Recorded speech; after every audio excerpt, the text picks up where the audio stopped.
Bienvenue dans les podcasts de l'Oasis à Morges.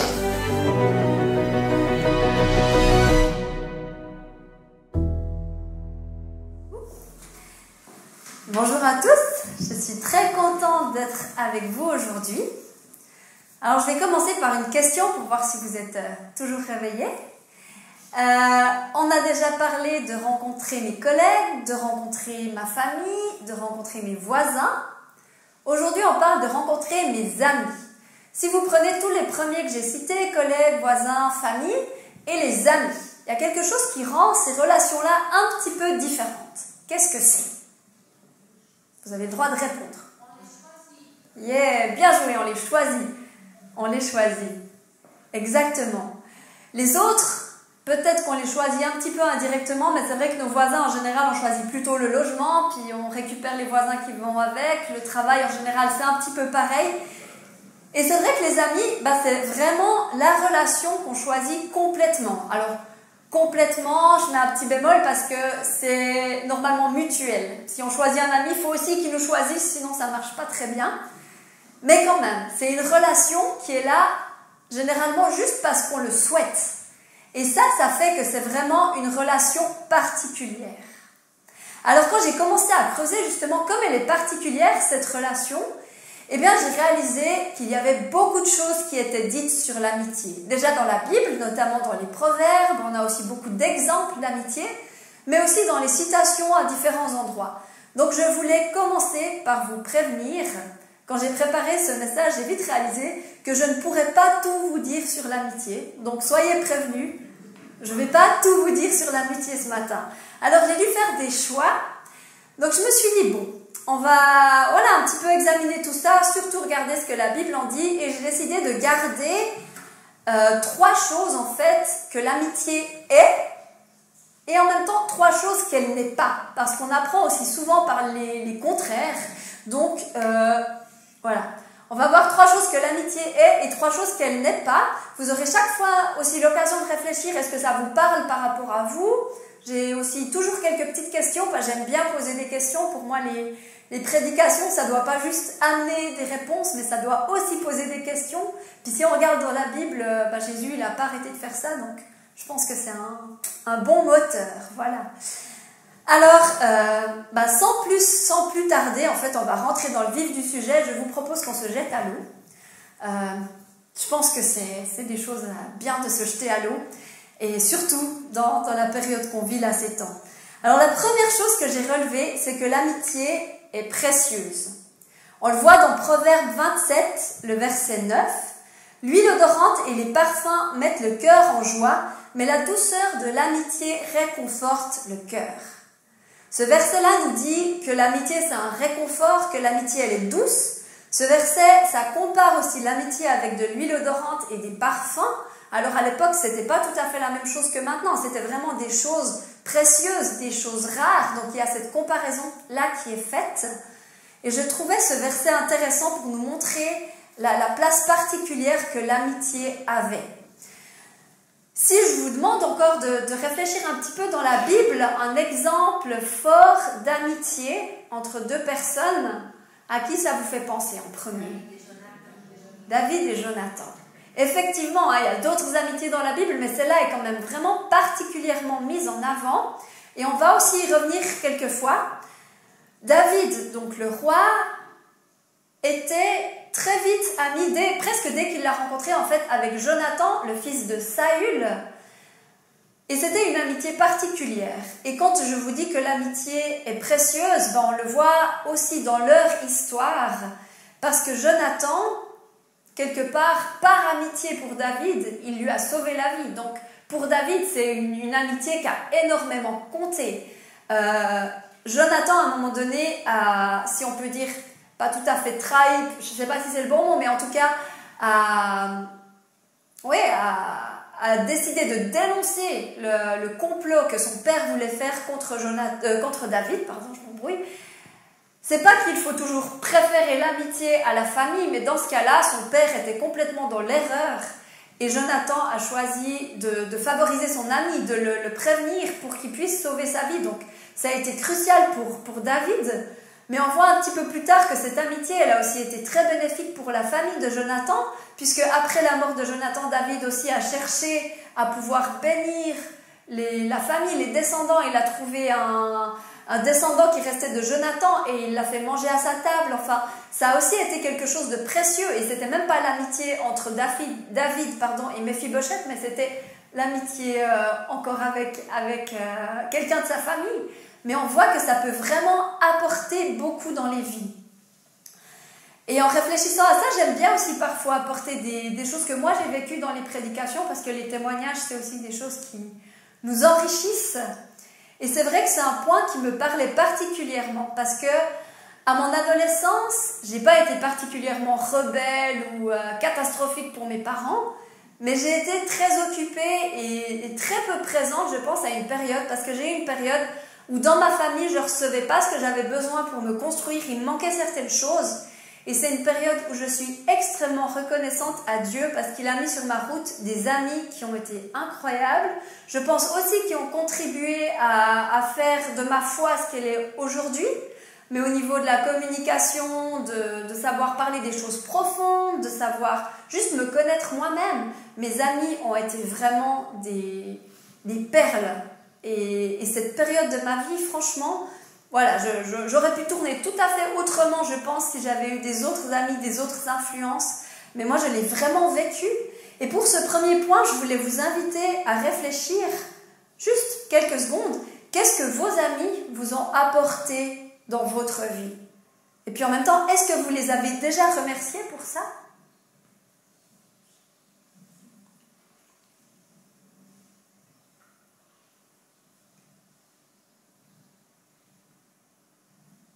La deuxième chose que j'ai relevée, c'est que l'amitié, elle est proximité. L'Éternel parlait avec Moïse face à face, comme un homme parle à son ami. Ce verset d'Exode, il nous dit bien que l'amitié implique une certaine proximité. Alors il y a des gens qu'on ne voit pas souvent, puis quand on les revoit, on a l'impression d'être tout autant proches, c'est vrai.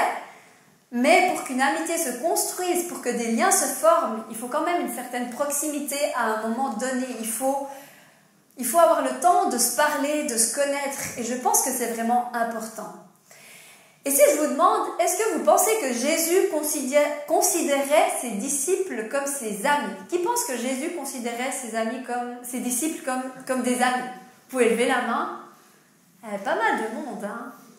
Ben, vous avez raison, mais je trouve assez intéressant en fait, parce qu'il y a même un verset qui le dit très clairement, dans Jean 15, le verset 15, nous dit, donc Jésus parle à ses disciples et il leur dit: « Je ne vous appelle plus serviteurs, parce qu'un serviteur n'est pas mis au courant des affaires de son maître. Je vous appelle mes amis, parce que je vous ai fait part de tout ce que j'ai appris de mon Père. » Et c'est intéressant, ce verset, il est dans Jean 15, il n'est pas dans Jean 2 ou Jean 3. Donc Jésus, il n'a pas dit ça à ses disciples au moment où il leur a demandé de les suivre. Il leur a dit ça après avoir passé un temps avec eux. Et il leur dit: « Je ne vous appelle plus serviteurs. » Donc je trouve ça assez intéressant. Ça montre aussi que l'amitié se construit. Jésus a pu leur partager des choses, leur montrer comment ils vivaient, vivre avec eux vraiment. Et après un petit bout de route, voilà, je vous appelle mes amis. Donc l'amitié implique vraiment une proximité. On l'a vu au début avec Dieu qui parle à Moïse. Donc c'est valable pour l'amitié humaine, mais aussi avec l'amitié qu'on a et le lien qu'on a avec Dieu. Je ne suis pas sûre que Moïse aurait vécu les mêmes face à face, aurait eu la même proximité avec Dieu s'il avait dit: « Écoute Seigneur, oui, je veux bien venir parler avec toi sur la montagne, mais j'ai quand même un peuple à diriger, là il y a 2-3 réparations pour le tabernacle, donc je viendrai la semaine prochaine, ça marche ?» Parce que nous, parfois, j'ai l'impression que c'est peut-être un peu ce qu'on fait. Alors peut-être que Dieu ne nous demande pas d'aller lui parler de la même façon qu'il le faisait avec Moïse, mais Dieu nous invite aussi à passer du temps avec lui aussi régulièrement que possible. Et je voulais vous laisser avec ce point, avec la question de vous demander: moi, est-ce que je sais être disponible pour Dieu et pour mes amis?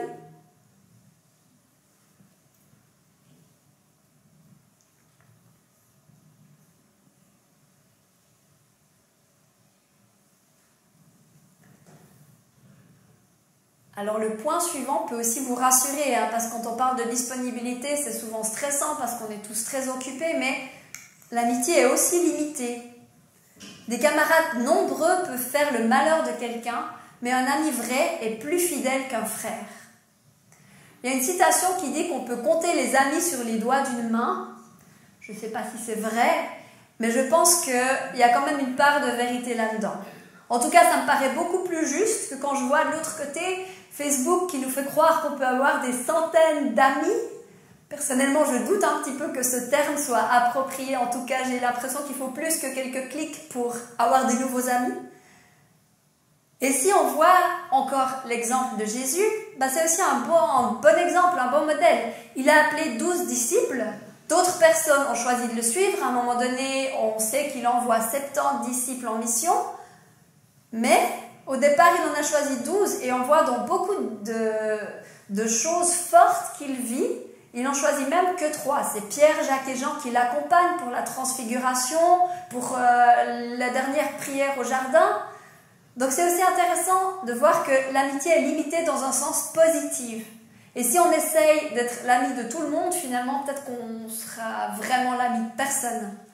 Et ça, c'est aussi intéressant à savoir. Et je pense que Dieu nous appelle aussi à être sélectifs dans le bon sens dans nos amitiés. Bien sûr, il nous appelle à aimer tout le monde et puis avoir des relations avec beaucoup de gens, mais des amitiés profondes, là, c'est pas tout à fait ça. Je pense que ça vaut la peine de réfléchir à ça et puis de se poser la question, est-ce que je suis conscient de ça ou est-ce que moi, au contraire, j'essaye un petit peu d'être l'ami de tout le monde?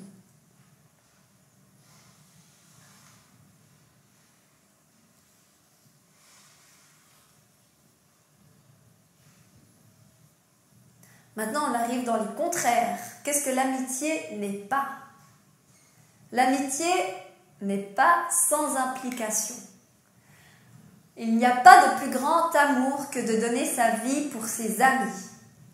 Alors c'est Jésus qui dit ça, je pense qu'il était très bien placé pour le dire. Hein. On n'aura peut-être pas tous à aller aussi loin par amitié, même probablement pas.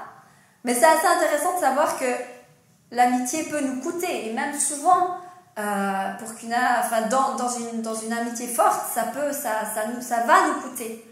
On le voit si on revient aussi à l'histoire de David et Jonathan. Peu après leur rencontre, Jonathan a choisi de faire alliance avec David. Et puis en signe de sa grande affection, il lui a donné son manteau, son épée, son arc et son ceinturon. Ça nous parle aussi peut-être que moyennement, parce que la plupart d'entre nous, on n'a pas tout cet attirail-là.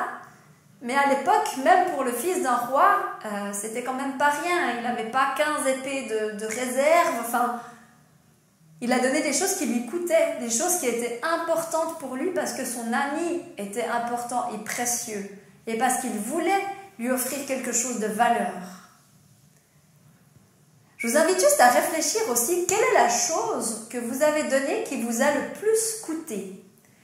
Et je ne veux pas dire forcément financièrement, mais quelle est la chose que vous avez donnée qui vous a le plus coûté et à qui l'avez-vous donnée?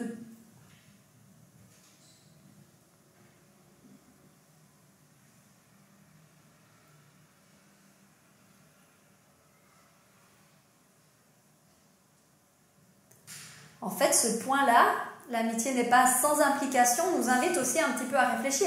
Qu'est-ce qu'on recherche dans nos amitiés? Est-ce qu'on recherche à recevoir, à être béni ou au contraire à donner? Et quand je pense à ça, il y a un texte que j'aime beaucoup et qui résume vraiment toutes ces idées-là. C'est un texte qui nous vient de François d'Assise et qui dit « Seigneur, ô Seigneur, que je ne cherche pas tant à être consolé qu'à consoler, à être compris qu'à comprendre, à être aimé qu'à aimer. Car c'est en donnant qu'on reçoit, c'est en s'oubliant qu'on se retrouve, c'est en pardonnant qu'on est pardonné, et c'est en mourant qu'on ressuscite à la vie éternelle. »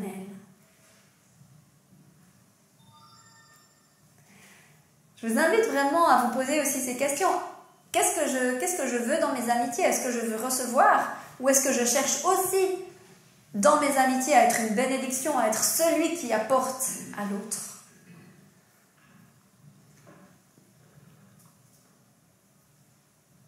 Maintenant, attention, l'amitié n'est pas non plus sans danger.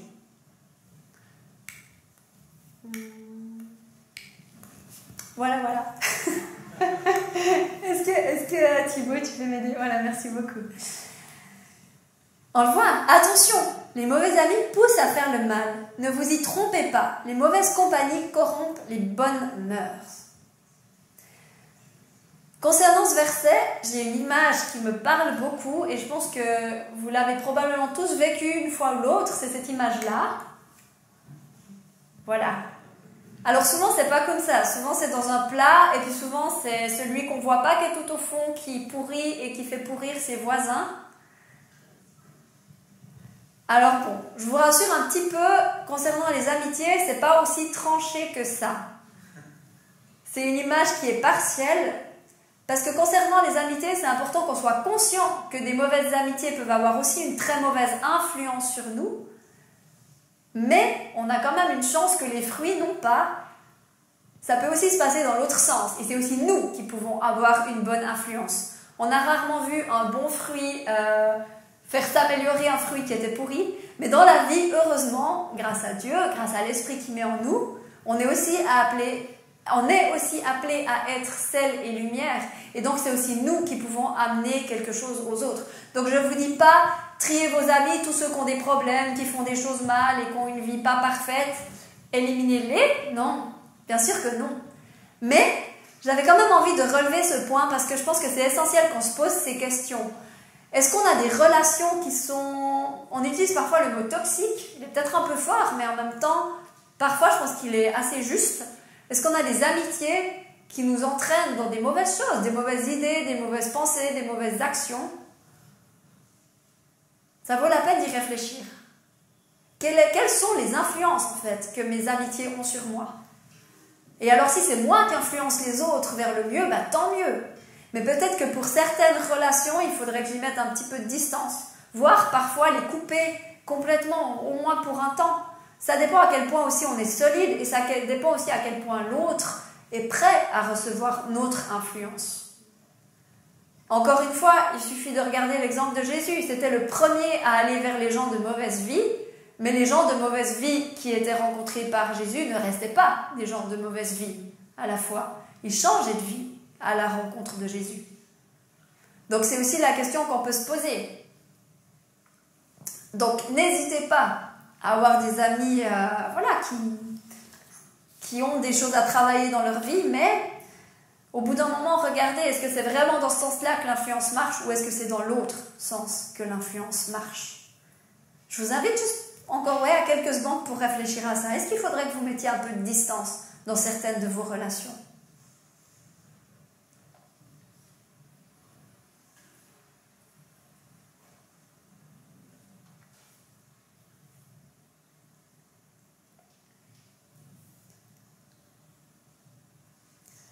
Et puis le dernier point que j'ai choisi de relever, c'est que l'amitié n'est pas parfaite. Oh, là encore, voilà. Oh non, pardon.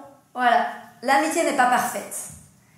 Le psaume 41:10 nous dit « J'avais confiance dans mon meilleur ami.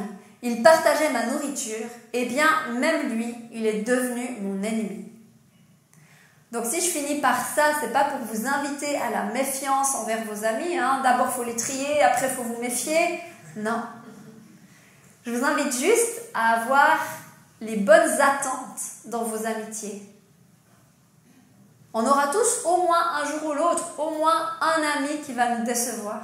C'est impossible qu'ils répondent à toutes nos attentes ou à nos besoins. Parce qu'ils sont juste humains comme nous. Et d'ailleurs, ça peut aussi être dans l'autre sens. Parfois, c'est nous qui nous sentons mal parce qu'on n'arrive pas à avoir l'influence qu'on voudrait ou à aider ou à faire ce qu'on voudrait dans la vie de nos amis. Mais si on est clair dans notre tête que c'est limité, parce que c'est des amitiés humaines, si on est clair dans notre tête que l'ami parfait c'est Jésus, pour moi, mais aussi pour mon ami, alors ça sera beaucoup plus facile, si ça c'est clair dans notre tête. Et on saura que le seul sur qui on peut compter à 100%, eh bien c'est lui. Et le seul qu'on peut laisser à nos amis comme l'ami parfait, eh bien c'est lui.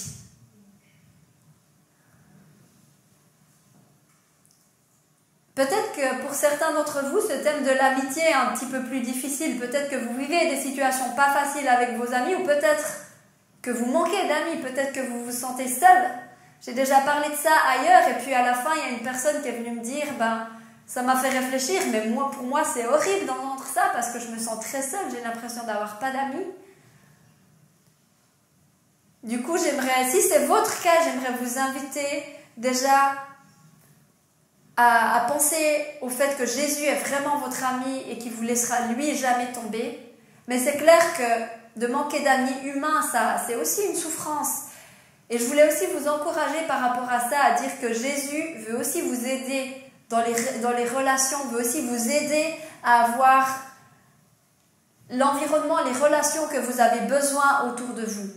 On parle beaucoup de la croix où Jésus nous a sauvés, et heureusement qu'on parle de la croix qui sauve, mais il y a aussi des passages de la Bible qui mettent en avant à quel point la croix est aussi là pour nous guérir.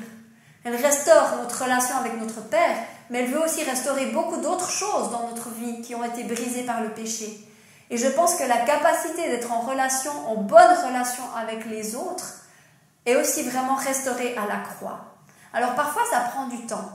Et là, je reviens encore un tout petit peu sur un vécu que moi j'ai eu il y a quelques années aussi, quand j'étais ado ou même pré-ado, j'étais très très mal dans ma peau et honnêtement, j'arrivais à parler avec presque personne. Voilà, il y a eu différentes choses qui m'ont amené à ça. J'ai eu un temps où je pensais que absolument personne ne m'aimait, donc c'était pas tout à fait facile pour entrer en relation avec les gens quand on part de là. Mais le jour où j'ai rencontré Jésus, j'ai réalisé, c'est la première fois que j'ai vraiment senti que j'étais aimée et aimée comme j'étais. Et ça a ouvert aussi la porte aux autres relations. Et du coup, ça a pris aussi du temps parce que certaines blessures prennent vraiment du temps à être guéries. Mais petit à petit, j'ai eu de plus en plus d'amitié, de relations solides, et je l'ai partagé au début, des relations qui m'ont apporté quelque chose d'incroyable dans ma vie. On a aussi des saisons pour les amitiés. J'ai eu une saison justement où les amitiés étaient incroyables. Aujourd'hui, je suis souvent frustrée parce que avec ma famille, ma fille en bas âge, j'ai moins de temps à consacrer à mes amis. On a des saisons pour tout. Mais si, au fond de vous, il y a ce vide, ce manque d'amitié, n'hésitez pas aussi à le demander à Dieu très concrètement. De dire, mais Seigneur, j'aimerais un ami, j'aimerais quelqu'un qui puisse être, oui, pour moi, ce Jonathan, j'aimerais quelqu'un qui puisse être proche, m'aider à avancer dans la vie. N'hésitez pas à le demander à Dieu aussi. Donc je vous invite vraiment à réfléchir aussi à tous ces aspects de l'amitié humaine qui n'est pas parfaite mais qui est précieuse et qui nous apporte beaucoup. Cette amitié humaine, qui est proximité, cette amitié humaine qui est toutes ces choses vraiment qui nous apportent, mais que seul Jésus est l'ami parfait. Alors je suis consciente qu'en choisissant ces 6 points, avec chaque fois un petit peu des questions, peut-être certains auraient voulu passer plus de temps sur un point ou un autre, et du coup je voulais vous aider aussi un petit peu à y réfléchir, donc je vous ai préparé des petits papiers, avec les points que j'ai abordés, avec aussi les questions que je vous ai posées comme ça. S'il y a des choses qui vous touchent plus, vous pouvez aussi le reprendre avec vous, vous pouvez aussi y réfléchir. Et puis maintenant, on va aussi avoir justement un chant, ce fameux chant qui nous dit « Quel ami fidèle et tendre est Jésus ». Et je vous invite à chanter ce chant aussi comme une prière, de remercier Jésus aussi pour l'ami qu'il est. Mais si vous avez besoin aussi encore de réfléchir à un aspect ou l'autre, voilà, vous pouvez aussi vraiment le prendre dans la réflexion. Vous pouvez chanter, vous pouvez ne pas chanter, mais je vous invite à vivre ce culte, ce chant de la manière qui vous semble la plus juste. Pour moi, quand on vient au culte le dimanche, on vient pour recevoir, pour écouter quelque chose, mais on a aussi notre part de réponse à donner à Dieu. Et les temps de silence, les temps de réflexion, les temps de chant sont vraiment aussi là pour ça. Donc je vous invite à voir comment vous voulez répondre à Dieu, à ce que vous avez entendu ce matin. Seigneur, j'aimerais te dire un immense merci pour l'ami que tu es pour nous, Seigneur. Je pense qu'on ne réalisera jamais le privilège, la chance qu'on a de pouvoir être appelés tes amis, Seigneur. Aide-nous, oui, à juste avoir comme attitude de réponse à ton amitié, de vouloir passer le plus de temps avec toi, de pouvoir te consacrer autant que possible nos vies, Seigneur. Je te remercie pour ce cadeau inestimable. Je te prie pour chaque personne qui est dans cette salle, que chacun, chacune puisse vraiment toujours plus vouloir développer son amitié avec toi, Seigneur. J'aimerais te dire merci aussi pour nos amis terrestres. Merci parce que c'est toi qui as choisi de créer les êtres humains pour être en relation, Seigneur. Et merci pour ces relations qui peuvent nous apporter autant, Seigneur. Je te demande de nous aider aussi à déverser l'amour que tu as mis en nous sur ceux qui nous entourent, spécialement sur nos amis. Je te demande aussi de nous donner de la sagesse dans nos amitiés, Seigneur. Aide-nous à voir aussi ce que toi tu veux. Je pense aussi que ton esprit est là pour nous guider dans nos relations et particulièrement aussi dans nos amitiés, Seigneur. Je te remets ça ce matin. Je te remets chaque personne qui est dans cette salle et aussi tout spécialement peut-être ceux qui passent par des temps de solitude, ceux qui auraient besoin de plus d'amitié, Seigneur. Et je te prie de répondre à ces désirs de leur cœur, Seigneur. Je te prie de leur donner des amis solides pour les accompagner, Seigneur. En ton nom, Jésus. Amen.